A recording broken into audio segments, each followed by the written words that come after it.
Adamastor.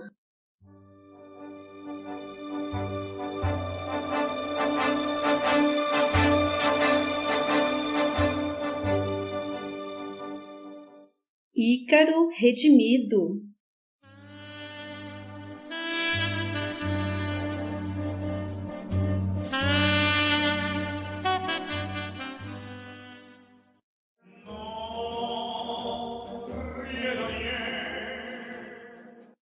Capítulo 29.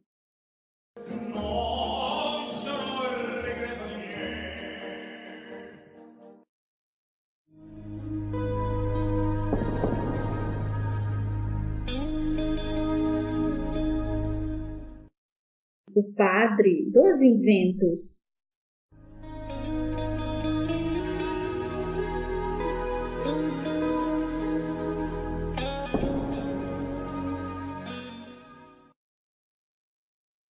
Parecendo assediado por amargas lembranças que não puderam sucumbir sob o peso dos séculos, Heitor, suspirando mais fundo, continuou, agora com forte tono de emoção, embargando-lhe as palavras.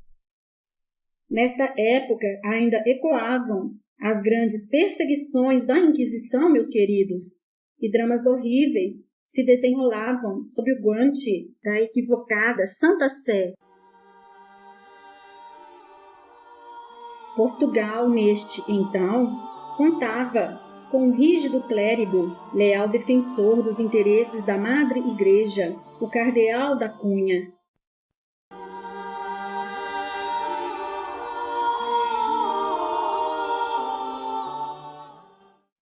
Homem implacável e sem piedade, com punho firme e coração enrijecido, perseguia a muitos, e muitos já havia levado à fogueira, em nome de infundados crimes contra a fé católica.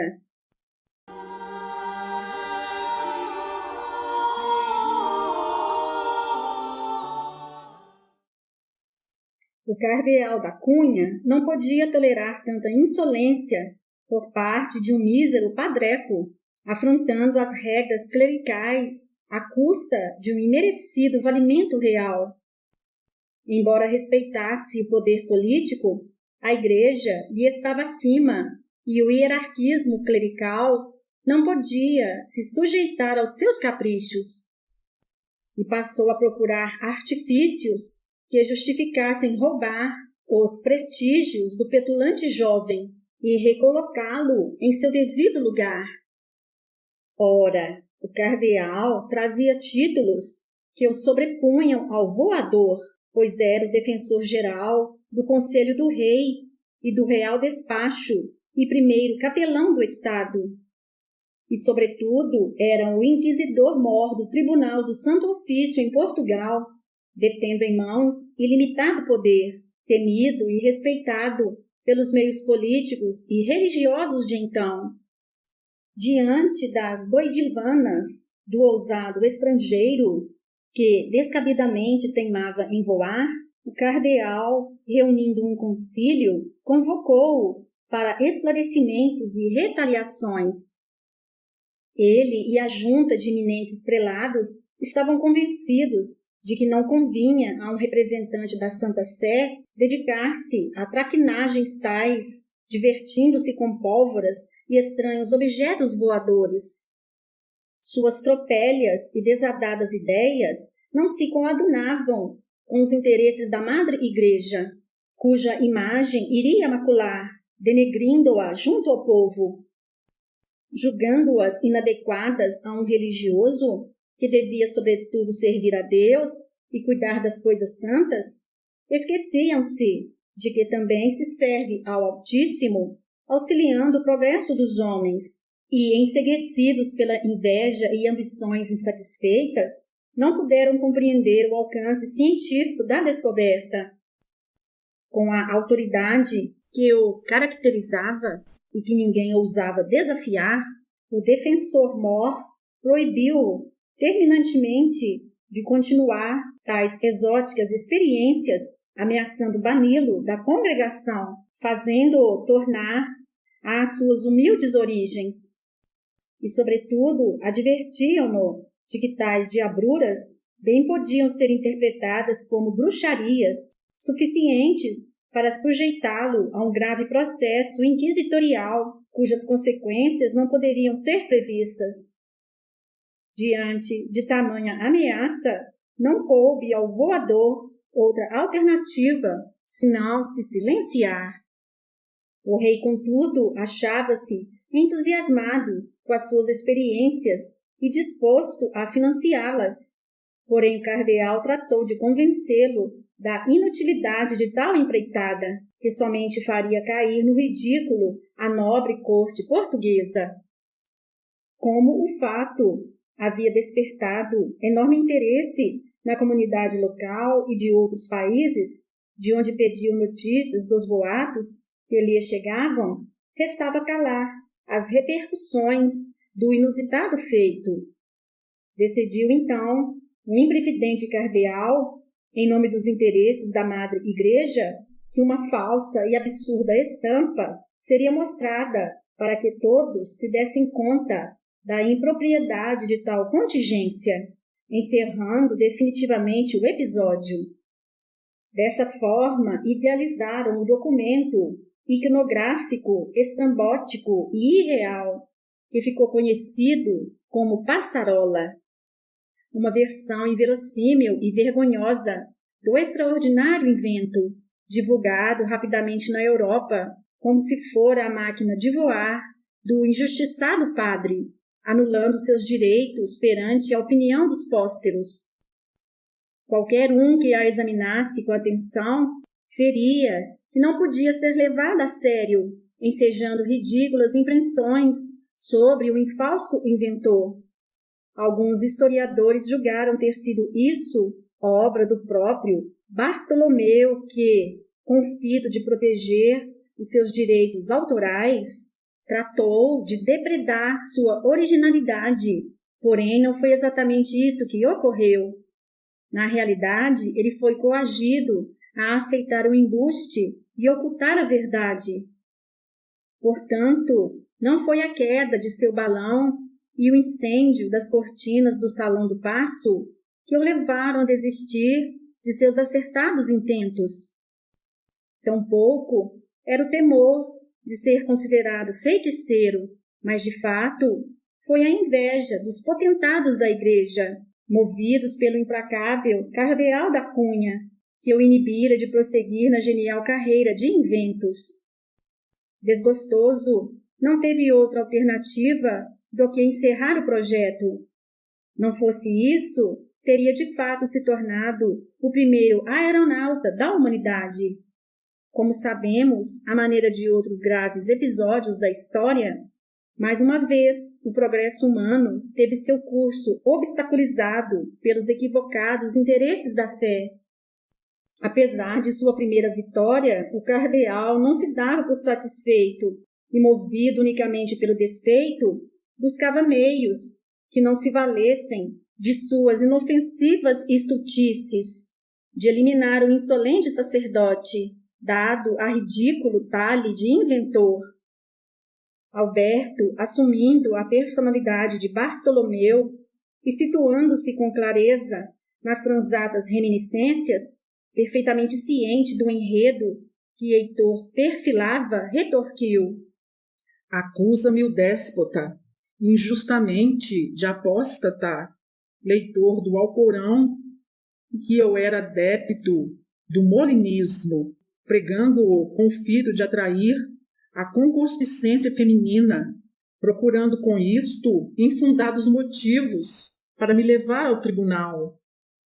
É verdade, amigos. Alberto, incitado pelas indignidades que o imolaram no passado, recorda-se com clareza da perfídia que lhe movia o procaz cardeal. Continuou Heitor.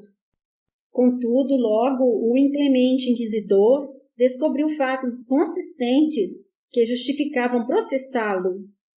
Foi visto aproximando-se dos judeus que haviam sido degredados do Brasil, expulsos pelo bispo do Rio de Janeiro e que estavam em Lisboa, sob rigorosa vigilância, aguardando um veredito.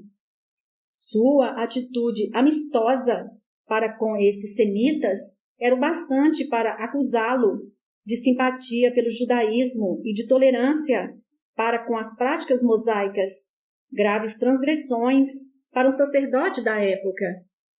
Não se tratava de verdades e tudo não passava de ardilosa trama, objetivando unicamente romper a proteção e a amizade que o soberano me dedicava. Rememorou Alberto constrito. Porém tive que fugir, pois temia que sequer o rei pudesse impedir minha condenação. Ninguém era louco bastante para enfrentar a autoridade do cardeal no terrível tribunal da Inquisição, quando então, investido do poder temporal, sobrepujava o domínio régio, completava Heitor. Capitulando diante da força do poderoso inimigo, refugiou-se Bartolomeu na Holanda em 1713, a despeito da proteção real e do caráter infundado das incriminações que lhe imputavam. Expressando condolência nas palavras e convidando-nos à análise das ações e reações que movem o espírito imortal no campo da evolução, reverberando motivações para dores e ajustes na escola da vida, Heitor prosseguiu. Imaginamos o grande desgosto do jovem brasileiro, tentando sobressair-se no clero e na vida social de Portugal, tendo que viver como adeleiro em outros países. Na Holanda buscou negociar seu instrumento de assar carne ao sol e seu aeróstato de ar quente, interessado em auferir lucros com eles, sem conseguir convencer os arrogantes protestantes de suas sinceras intenções e da praticidade de seu balão, influenciados que se achavam pela esdrúxula e mentirosa estampa anteriormente divulgada. Em Paris vendia suas imprudentes misturas de ervas curativas que não logravam benefício algum para seus usuários. Sempre atento, o implacável cardeal o seguia em outros países, requisitando notícias aos cônegos locais, procurando saber se havia se casado ou circuncidado, em busca de fatos que o incriminassem de modo definitivo. Admirados, seguíamos o impressionante relato, perguntando-nos se porventura Heitor não faria parte daqueles cenários, em decorrência da precisão dos detalhes com que os entretecia, tonalizando-os de uma indubitável veracidade. Alberto, o protagonista, silenciava-se, deixando que as emoções lhe aflorassem em forma de lágrimas ardentes. Os olhos vagantes denotavam que acompanhavam o enredo, vivenciando-o nas paisagens imorredoras da alma, exumando inanerráveis sensações. Sem denotar fastio pelo longo enredo, continuou Heitor, dedilhando as páginas do livro da vida. Dom João V, inconformado, passou a maquinar ardilosas negociações para trazer de volta o estimado sacerdote, cuja companhia não podia dispensar, e não tardou para obter êxito, subornando poderosos chefes da igreja, capazes de se imporem ao defensor-mor, envenenando-o de profuso ódio, por ver sua autoridade sobrepujada por interesses superiores. Afinal, pensava o monarca, todos já haviam olvidado os malogros do voador, cujas peraltices a maioria julgava inofensivas. Devo confessar, meus amigos, havia outros motivos para que Sua Alteza me mantivesse em sua presença, declarou Alberto constrangido, agrilhoado pelas faltas do passado. De fato, você já se deu conta de tudo. Relate-os você mesmo aos nossos amigos. Infelizmente, não posso negar a verdade. Dom João não podia dispensar-me, por ser eu o comparsa de suas aventuras libidinosas, sendo seu particular confessor e ouvindo suas insistentes revelações de infidelidades, reconheci sua insopitável volúpia sexual, terminando por me envolver com suas libertinagens. Queria angariar a todo custo o seu apreço irrestrito e fazer valer a sua proteção, a qual julgava necessária às minhas ambições e vaidades. Desta forma, barganhava com ele estima por prazeres da sexualidade desenfreada, servindo-lhe as ocultas amantes arrebanhadas dos conventos. Tratava de convencê-las das vantagens do conúbio real, recompensando-as com prestígios e valias ilícitas. Eram fatos graves, e estes realmente justificavam sua condenação à fogueira. Completou o Heitor com o único propósito de nos enriquecer os ensinamentos. O impúdico monarca já tinha fama de obsceno e libertino, mas o clero não sabia que um de seus membros estava macomunado com suas abjetas orgias. Isso explicava por que Bartolomeu gozava de tanta intimidade com o rei e este lhe conferia tantos e injustificados benefícios. Deu-lhe foro de fidalgo e o mantinha às expensas do Palácio Real, chegando mesmo a lhe conceder os incabíveis rendimentos vitalícios das minas de Vila Rica, extremamente vultosos na época. Reconheço que não tive a coragem de cercear-me ao celibato e, diante das facilidades que se me apresentavam, capitulei ainda aos prazeres do sexo desenfreado. As religiosas, por serem mulheres proibidas, exerciam sobre o devasso monarca especial atração, explicava Heitor. Servindo-se das portas sempre abertas no palácio e simulando sermões particulares ou longas penitências, Bartolomeu conduzia freiras e noviças para participarem, na verdade, de nefandos banquetes carnais. E tamanho opróbrio não poderia andar às ocultas por muito tempo, pois os serviçais do palácio logo se deram conta do fato, espalhando boataria que frequentava os mexericos da comunidade, chegando aos ouvidos das autoridades eclesiais. O recato das esposas do Senhor não devia ser desrespeitado e tal afronta não podia ser tolerada, numa época em que se apregoava tão falso moralismo.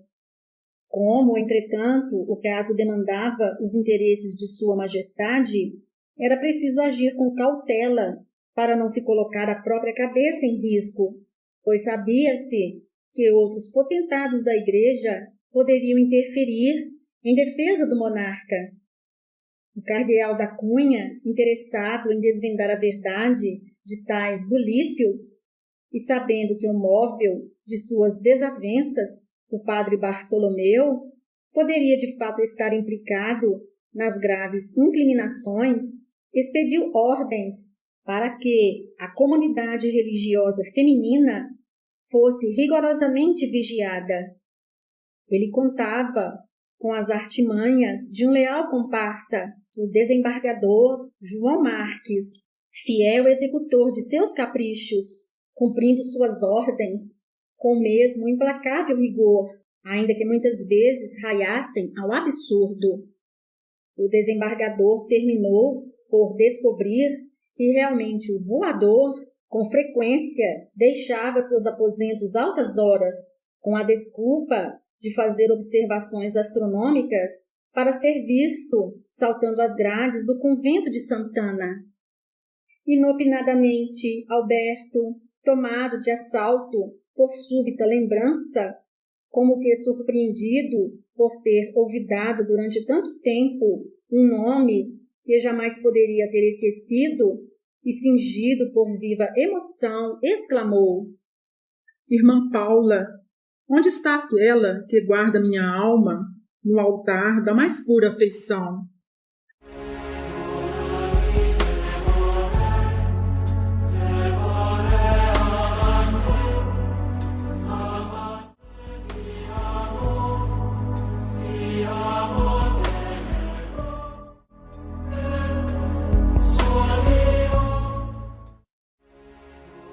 Admirávamos tal vigor de sensações, embriagando-o de recônditos sentimentos, enquanto se lhe estampava no painel mental a imagem de uma delicada e alva face feminina, emoldurada pelos alentos de um toucado fleiral, expressando o afável encantamento.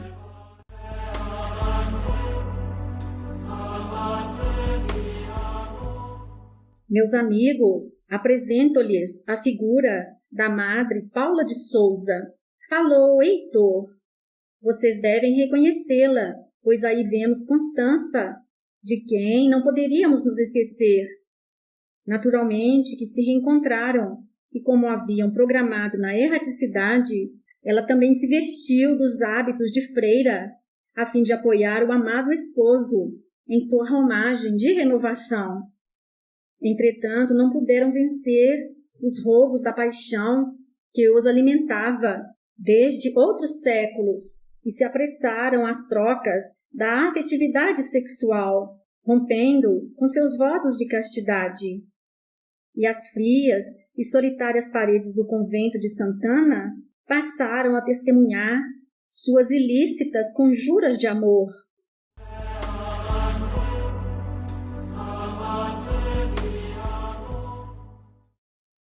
Como 3 das irmãs de sua amada eram também freiras, Bartolomeu tratou de aproximá-las de Dom João, a fim de facilitar os seus encontros. Felizmente, Sua Majestade se apaixonara de imediato por uma delas, a Madre Antônia de Souza, do convento de Odivelas, selando-se o conúbio de infandos prazeres carnais, regrado pelo interesse às cobiçadas, porém incautas, vantagens régias. Infeliz de mim. Devia ter mantido fidelidade à minha querida, mas os insofreáveis desejos sexuais me dominavam. Confessava Alberto, entre o pranto que se misturava às palavras. Sim, meu amigo, nos faz bem ser fiéis à própria consciência. Você não somente mantinha encontros amorosos nas penumbras das abadias, mas a lascívia desregrada, exercida às ocultas nos luxuriosos aposentos reais, assenhorou-se de seus mais nobres ideais e o fez prisioneiro dos vícios do sexo, dissociando-o da salutar vivência conventual que deveria nutrir-lhe a tão almejada reforma espiritual.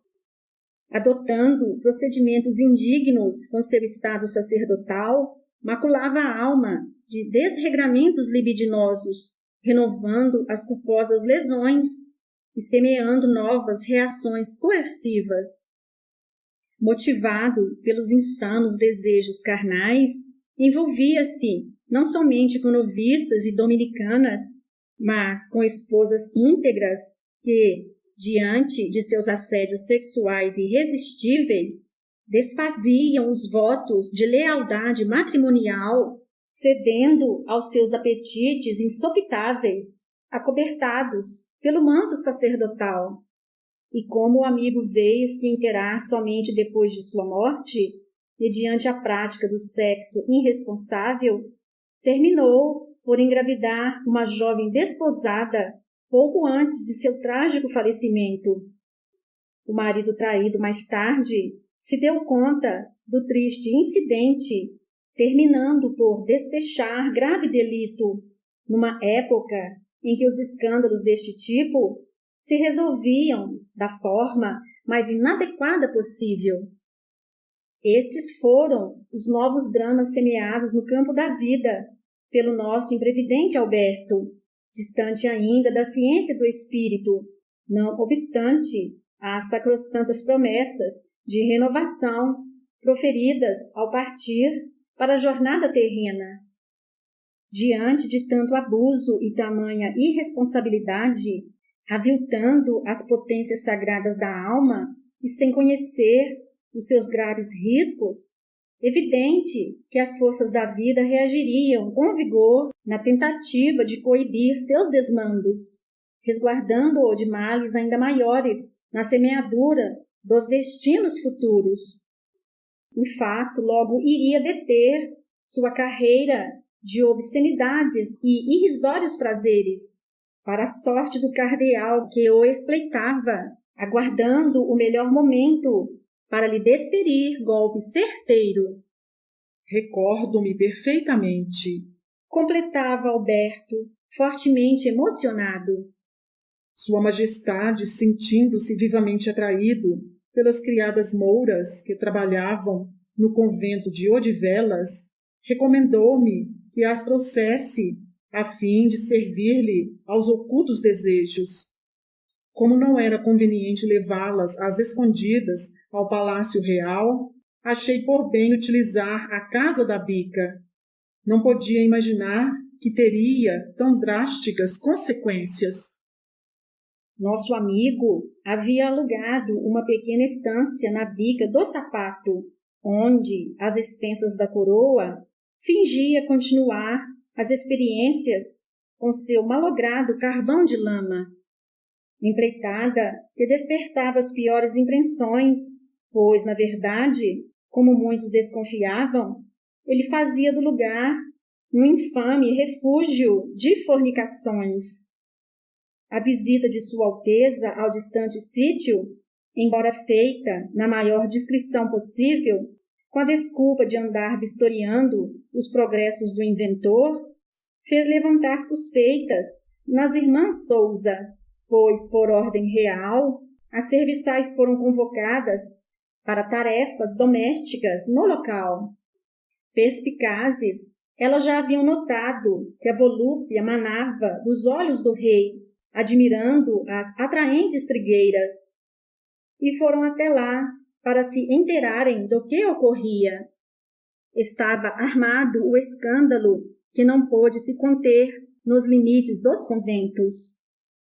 Ultrapassando suas grades, foi ter aos ouvidos do desembargador João Marques, e daí ao austero cardeal da Cunha.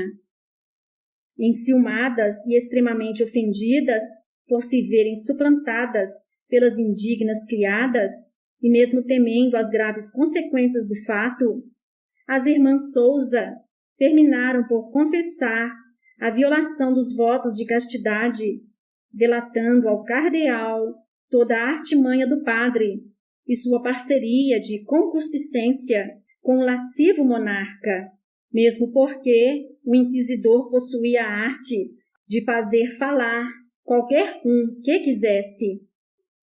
A fim de resguardar a imagem e os interesses da Santa Igreja, o caso deveria ser resolvido no âmbito da própria congregação, ocultando-se do povo os verdadeiros motivos do processo.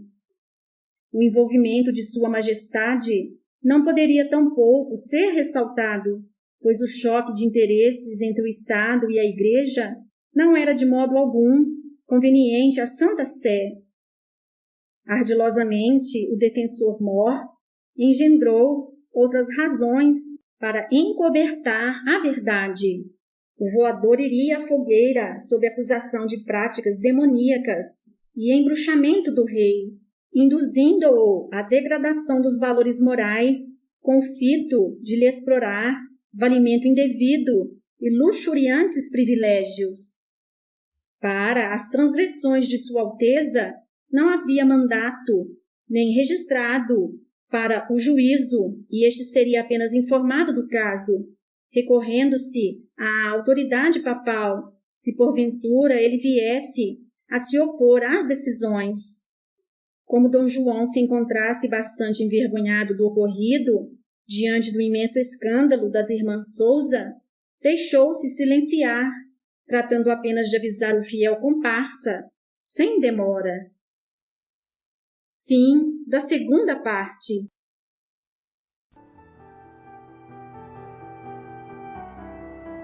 E ele lhes propôs esta parábola, dizendo: Que homem dentre vós, tendo 100 ovelhas e perdendo uma delas, não deixa no deserto as 99 e vai após a perdida, até que venha a achá-la? e, achando-a, a põe sobre os seus ombros jubiloso. E, chegando a casa, convoca os amigos e vizinhos, dizendo-lhes: alegrai-vos comigo, porque já achei a minha ovelha perdida.